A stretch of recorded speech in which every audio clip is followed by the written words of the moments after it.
Welcome to Haley's Weekly News, Spring Break Edition. No Haley this week. We decided to give her the week off, mainly because she's staying with us and she has been working her tail off, keeping up with Ella and Weston, who are also home during spring break. So she's done a lot this week, and we feel like she deserves to take a week off from recording. But I didn't. I wanted to before we just send it straight into the interview with Brad and Karen Thompson. Yes, I call my parents by their first name when I'm introducing them. I did want to take a few minutes just to introduce some things that are coming your way on Haley'sWeeklyNews.com. Okay. Um, you'll notice if you go to our website, we have several new things that are being posted. We're going to post regularly on there, a lot of written content. And then we also included a way for you to subscribe to a weekly newsletter called Haley's Weekly Review. That will come once a week to your inbox, okay, on Saturday morning. So it'll be like the old Saturday morning paper. It will be full of the week's highlights, things we've done on the show, and then it will also have a highlight of the stories we've written or posted that week. That way you have it all in one spot and you can access it through that. Okay. The other pieces that you will get only if you subscribe to Haley's Weekly News. We have a few key features. Okay.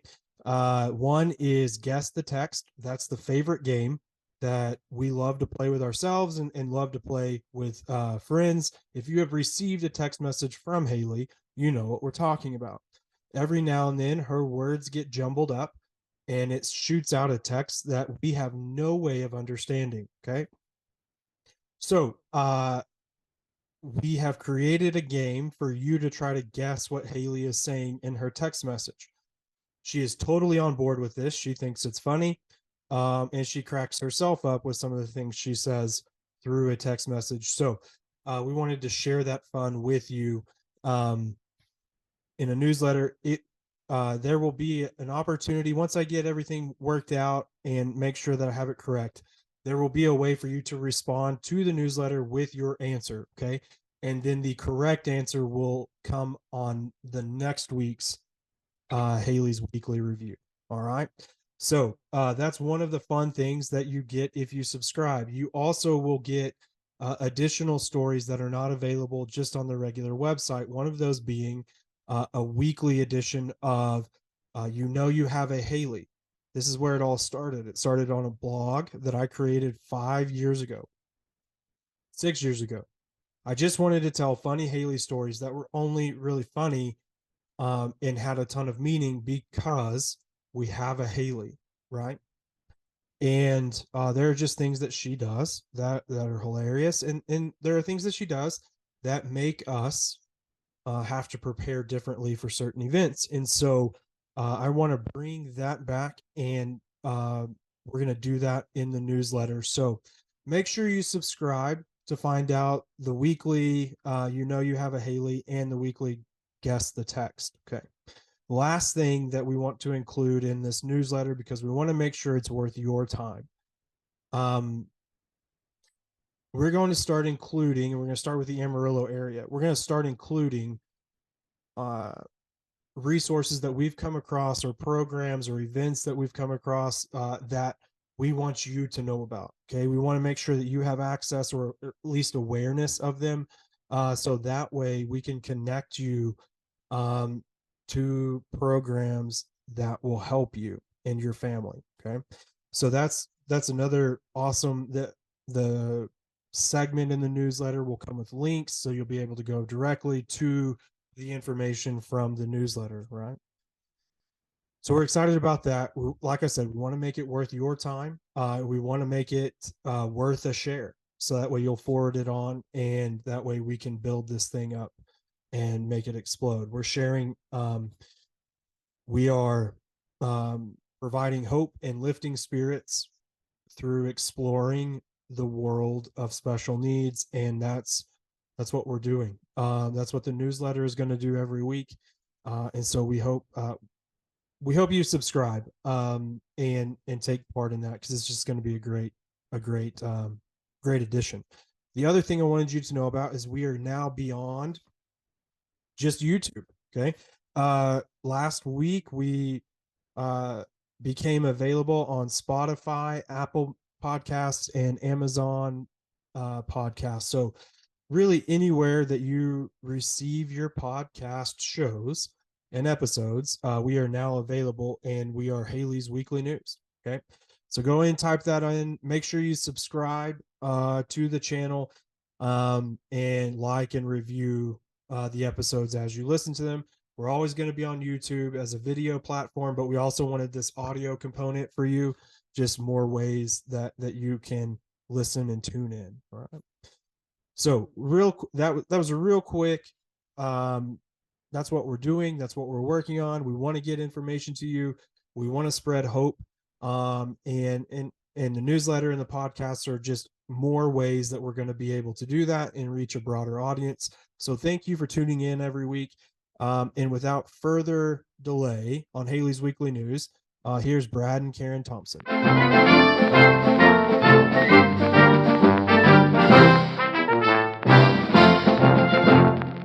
For the month of hope, Brad and Karen Thompson.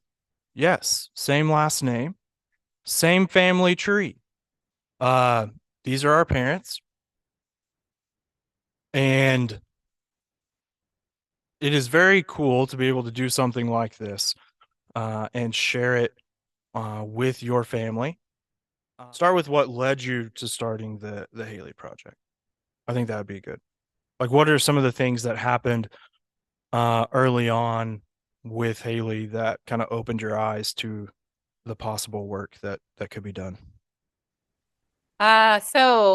Haley Project started 23 years ago, and I think one of the reasons, if I remember right, so many things have happened in the last 23 years, and our course has changed so many times. But I believe it was when we would go to parent meetings for school, and there were so many angry parents and parents without answers and parents without hope.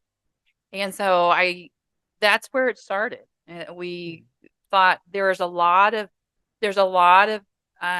stuff out there for our kids up and through their elementary and all the way through high school.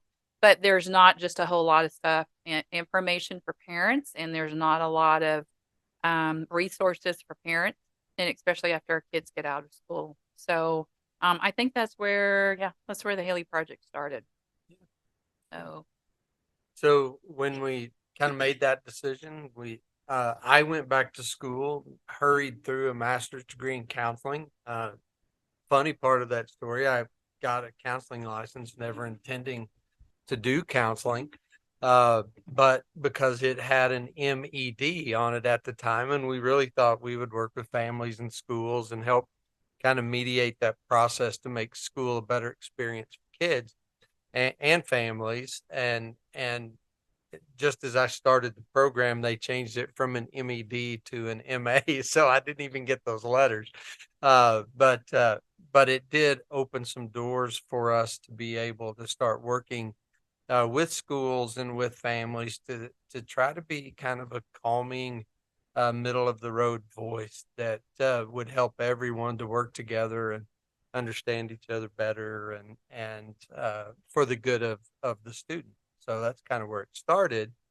It has, I don't know if it's come a long way, but it's certainly gone a very different way since then, in that we actually do very little work in the school setting, but do a ton of work with couples who have kids with special needs and single parents who have kids with special needs, really just helping them to find the blessing through all of the struggle and to recognize that there can be hope even when our initial dreams and pictures of how life we thought it was going to look, even when those things kind of go by the wayside, that what we hope that people see through us and in our teaching is that life with Haley and Justin and Monica and Ella and Weston is still really good.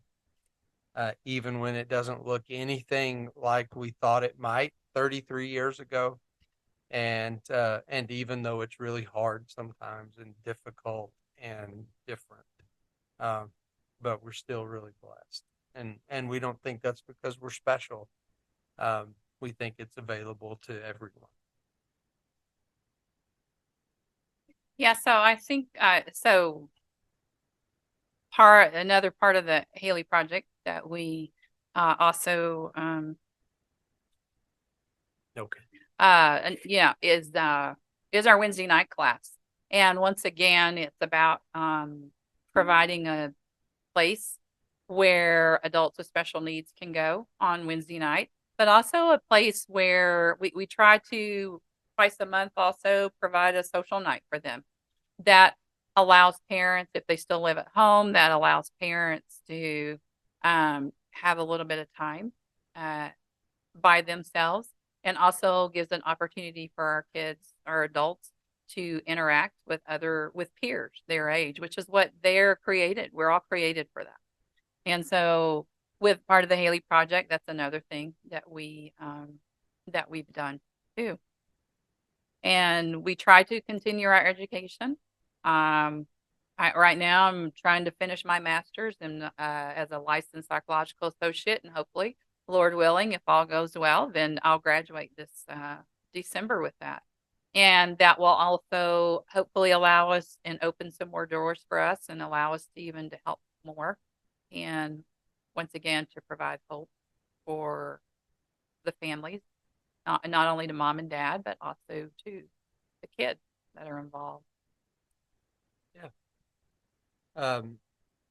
So we have been blessed to have a lot of people pour into our life and to support us with Haley and our family, and even with you, Justin, that people have stepped in and been a voice for you when we might have been more distracted because of what was going on with Haley or whatever. And so we have the opportunity to kind of pay this thing forward, whether it's working with the Haley Project group on Wednesday nights and Thursdays, or at the Turn Center with families and therapists, or with work in the child neurology field, or with Johnny and friends. That we've just been blessed. The Lord has really blessed us with opportunities to share this message of hope and to talk about the things that we believe helped us to be hopeful people, whether it's team building and friend building and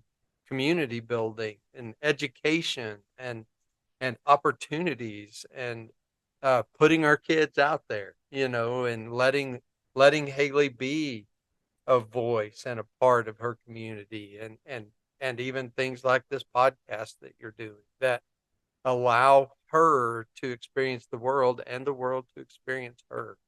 And so we count ourselves as really, really blessed to be spokespeople for this group of people. Yeah, and I think the message that y'all send beyond like the very practical tips that y'all give people, to me, like your story and watching, and I've had a front row seat to most of this,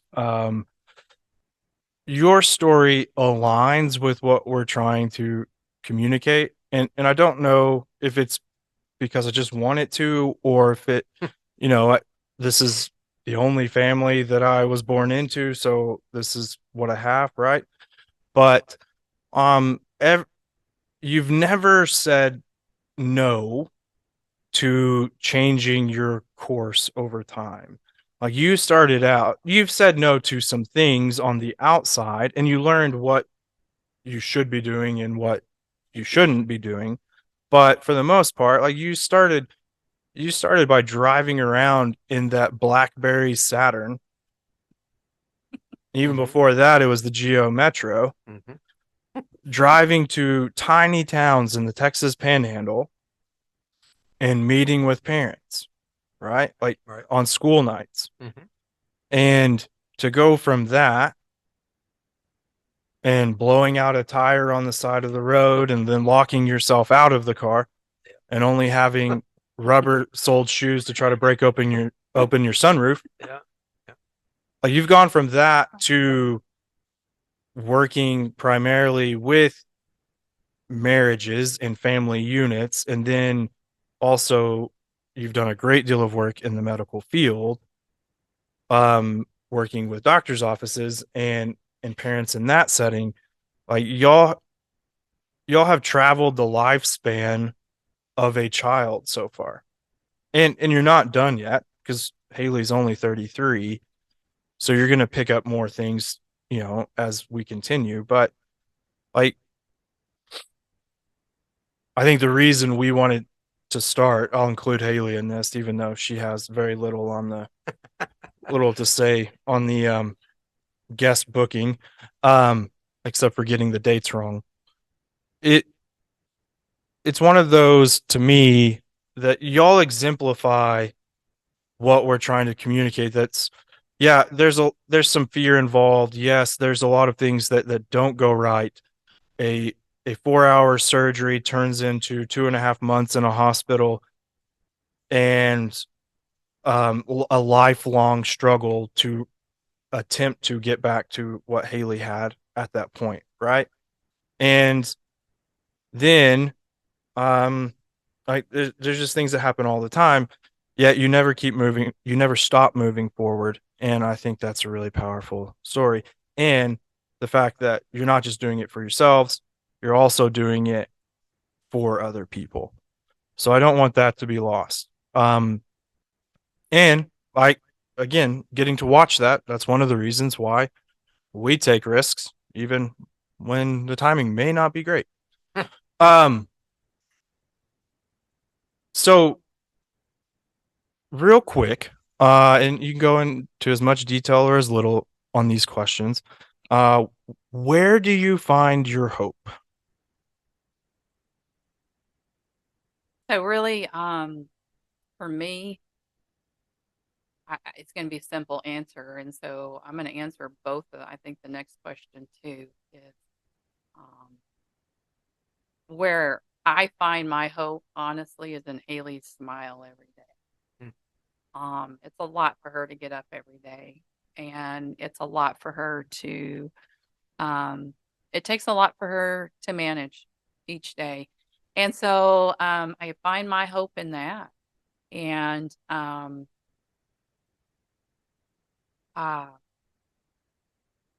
I find my hope, I find that hope in the promise that God's given. And so, because I know how the story ends. And so, because I know how the story ends, I can see that precious faith every day and find hope every day in that. But then that's also the challenge on the days where she doesn't feel good, on the days where she's sick and tired and she's worn out. I struggle to find that.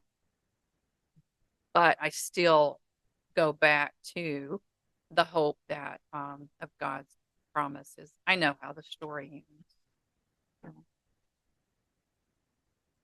Wow, you took my answer. Whatever. That's convenient. Right, yeah. Well, Mhm. and it can be taken as kind of a trivial truth statement of, we get our hope from our faith.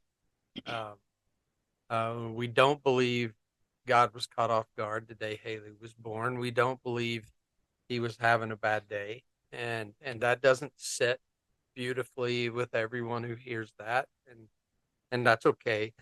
But if we believe those two things, then we also believe that she was created with a purpose, just as she is. And so we don't need her to be fixed. Would we like for her to be healthier? Sure. But the reason at this point in our life we want her to be healthier is because we would, it's hard to watch your kids hurt. Um, and so, and that's for her. And but she carries the burden as gracefully as Haley can carry it, and it's always with a smile on her face, and it's always with a love for people, and that's actually what keeps her going is that love for people, and so uh, that's what gives us hope. And when hope has been hard for us, the number of people that hold us up is we don't even start naming them because we can't name them all, and and we wouldn't want to leave anyone out, but our family has been so good to hold us up, and that includes you guys, and especially now, whenever our ministry, our life calls us away, you're the first people to step in, and there are things that we just could not do without that, and because of that, it keeps us hopeful, um, and it just keeps feeding that, and so we're truly blessed. And if we're going all the way back to the start, the truth is it's not older primarily because of me, um, because I wasn't ready. I was doing what I liked to do and what I wanted to do and thought I was good at. And Haley's situation became unbearable. That might be a little strong. Uh, it, her situation got hard enough that it was made clear that that was not the path we were supposed to be on. And God and your mom were gracious enough to give us an opportunity and give me an opportunity to go back to school to get that degree that did open some doors. And that BlackBerry Saturn was actually a step up from the Geo Metro because your mom was afraid for me to be out on the road in the Geo in the wintertime in the Texas Panhandle. And so all of those, when we can laugh about a lot of those things now that are just funny, they're funny now. They weren't always funny then.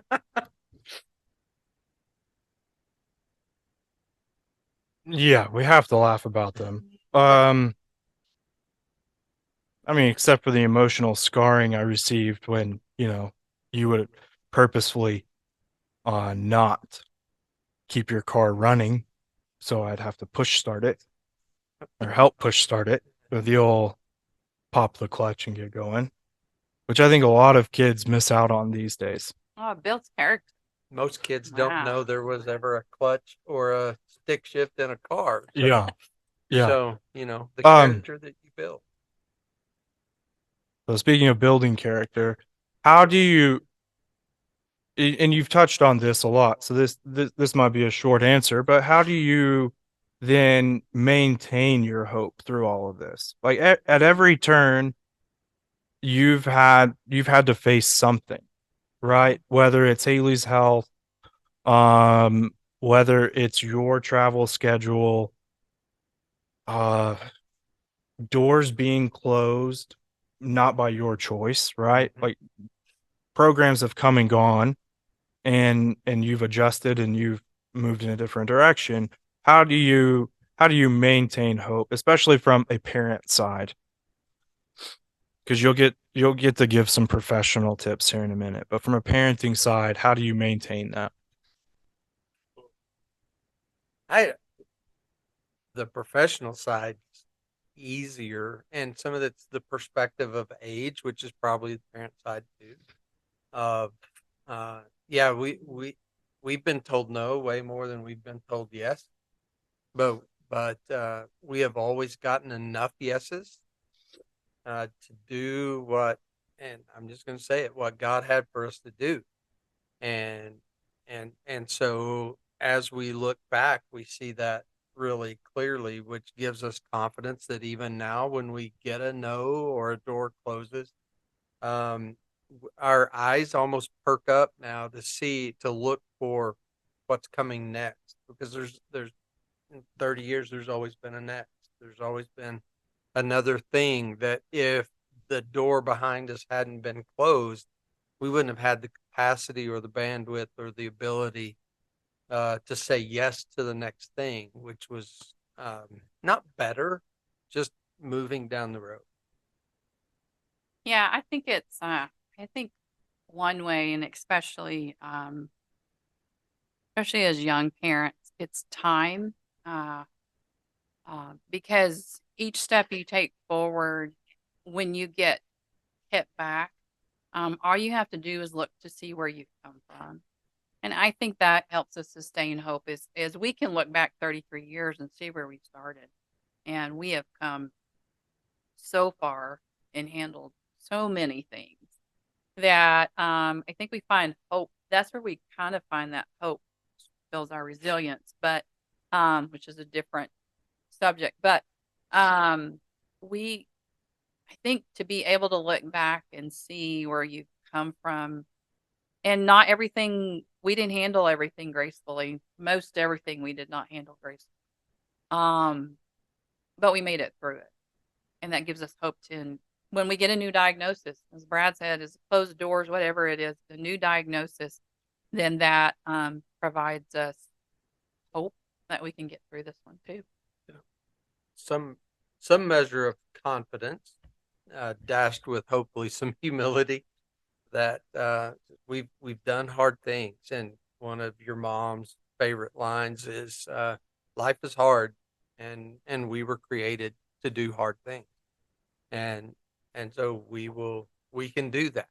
And we've been delivered from a lot of hard things. So it's not ever a bring on the next hard thing. It's just a confidence that God will give us what we need to get through the next thing, whether it's professionally or personally. Yeah, 'cause I think it's really important to note, and if you go to haleysweeklynews.com and go to the marathon page, we talk about this quite a bit. This is not an acute injury that Haley goes to 10 sessions of PT and she's done.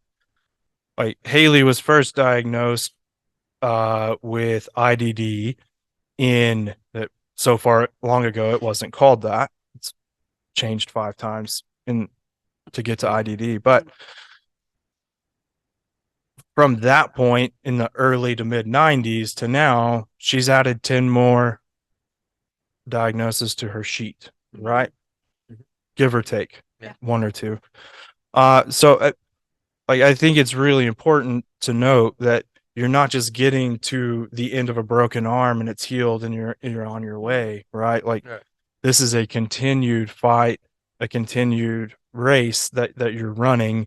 And if you don't find that hope somewhere and learn how to maintain it, it's going to be a long journey, especially with how long the Haleys of the world are now living. Mm-hmm. So we'll close with this. What are some practical tidbits that you could provide that may help parents, caregivers, whoever it is, put things into their daily life that allows them to build and maintain their hope? So I love what Brene Brown said in one of her mini books. Social worker. Yeah, she said, she says, hope is a function of struggle. And I think we as humans, we tend to try to avoid or run away from hard and struggle, and the truth is we can't avoid it. If I can borrow on my reading again, that Kelly McGonigal, who writes the book The Upside of Stress, says that stress is what we feel when something that we care about is at stake. Well, so we care about our kids, we care about our families, we care about the people that are close to us. And so we are going to feel stress about that. We can't avoid it. So let's walk into it and let's say, not bring it on, but what can I do in this moment that I have some control over that makes our life just a little bit better, or just allows us to endure this brutal situation to get to the other side of it. I think about our song, and you may want to edit this out, but one of our, one of our songs that like I think it should be our song for our families is who's the artist? It's a country song. And if you're in it, if you're going through hell, just keep going. Yeah. Before the devil knows you're there. And that's Yeah. pretty much Yeah. it's like this isn't fun. This is hard, but we just have to keep going and we'll get to the other side. Yeah. So that's that's kind of our song that we Yeah, and we don't have to paint it as rosy, and it's a truly naive belief that we see all these things as blessings in the moment, because we don't. They're in the moment, they're not. They're hard. And the blessing comes post enduring. And we want to remember that you're not weak for feeling bad or feeling mad or wishing it wasn't happening. All of those are human feelings. It's what we do after that we push through and we get to the other side. And we all have the ability to do that. You don't have to be super intelligent. You don't have to be rich to endure. And that's the biggest thing. Our friends, Terry and Sharon Hargrave, we were talking with them one day, and he said, what if the gift of endurance, the character trait of endurance, what if that's the foundation for all the other traits? That it's enduring that we develop patience and perseverance and all of those things that lead to ultimately hope. And we all have the ability to endure. It doesn't take a special gift set to do that. and one more thing real quick. Yeah. I think giving ourselves permission to some days it's just not okay. Sometimes we're just sad. Sometimes this is hard. Sometimes we're grieving. And I think giving ourselves permission also helps find that hope, because then we're not also dealing with blame and shame and guilt.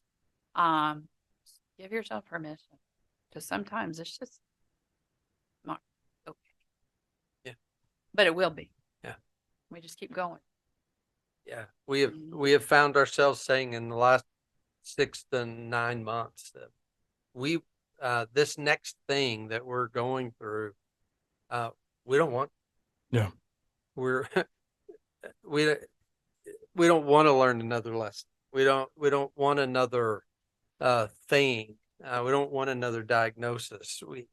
And I hope that that's okay to say that out loud. Will we do it? Yes, we will do it. But for today, I don't want to.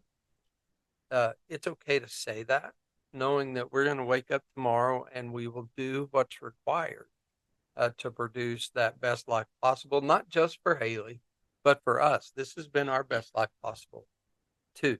And so it's not just about her, it's about us, and it includes all of us. I think that's an important message for not just direct caregivers to learn. I'm thinking primarily like young parents that are just starting on this journey. I think it's important for them to hear from someone who's 33 years down the road, right? And knowing that you're just at a checkpoint at this point. Like you still can't really see the finish line because you don't know where it is, right? And the other piece of it is for the support teams around our families. I think it's really important to hear that message, because you don't feel like you're always trying to provide some positive spin on it, right? Like it takes a lot of pressure off of someone to just, for them to be okay and to let them know that it's okay for them to just say, yeah, this stinks or worse. Like this is not fun. Sure, we'll get through it, but that doesn't change how you feel right now. And I think that's really important for everyone in your team, in your village, whatever you want to call it, to know that. Yeah, I think when our team, our friends, our community hear that, it can sometimes freak them out. Like, oh no, don't quit. Well, we're not quitting. Yeah, you don't really have a choice. Don't try to talk me out of it. Yeah. And let me say, I'm not quitting. I'm not going anywhere. But I need to say, I need to say this sucks. I need to say, I'm tired of the next challenge. And just let me have that. Yeah. Say, what if you need to say anything? Well-intended people say some of the craziest things, trying to get us in a better spot. The best thing you probably tell me is just tell me when and how I can help. And just let us have that for a minute. And I was the worst at that. I was always trying to talk people out of the bad feeling and that it's good and it's going to be okay and all that stuff. So I've repented of all of that. Yeah, Mr. Positivity Yeah. over here. Yeah.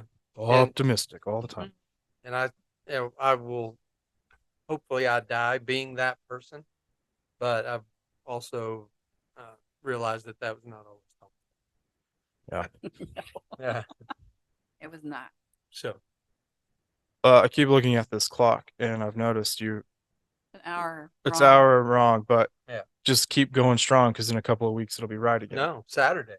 Be right Saturday. Yeah. Go ahead and Oh, change. great. Yeah. It's this weekend when you have Yeah. Haley. That's a great way to kick off spring break. Yeah. When we'll be in the air in the middle of the night when it changes. Yeah. Cool. Well, thank you all for doing this. Thank you. Yeah. And- thank you for doing it.